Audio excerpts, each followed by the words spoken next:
Hello everyone, welcome back to my channel. ఈ వీడియోలో నేను ఇప్పీ నూడిల్స్ని నా ఓన్ స్టైల్లో చేస్తున్నాను. మా వాళ్ళకైతే చాలా బాగా నచ్చింది.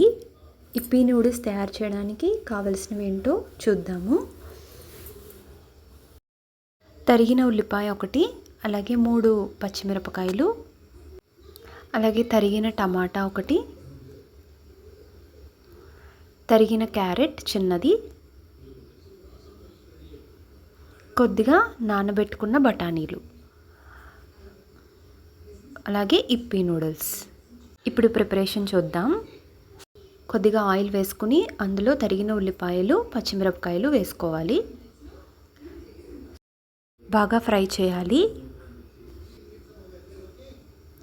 బ్రౌన్ కలర్లోకి వచ్చాక క్యారెట్ ముక్కల్ని వేసుకోవాలి. క్యారెట్ కూడా ఫ్రై అయ్యాక కొద్దిగా బఠానీలు నానబెట్టినవి వేసుకోవాలి. సో బాగా కలపాలి. అవి కూడా ఫ్రై అయ్యాక 3 గ్లాసెస్ ఆఫ్ వాటర్ వేసుకోవాలి. మీకు జ్యూసీగా కావాలనుకుంటే ఇంకొక గ్లాస్ వాటర్ ఎక్స్ట్రా వేసుకోవచ్చు. నేనైతే 3 గ్లాసెస్ వేసాను. ఇక సాల్ట్ కూడా వేసుకోవాలి. వేసుకున్నాక బాగా మరిగాక ఇప్పీ నూడిల్స్ వేసుకోవాలి. ప్యాకెట్లో ఇచ్చిన మసాలా పౌడర్ని కూడా వేసుకోవాలి. వేసుకున్నాక ఒక 3 to 5 minutes బాయిల్ అవ్వనివ్వాలి. సో ఫైనల్గా మనకి యమ్మీ ఇప్పీ నూడిల్స్ రెడీ అయిపోయింది.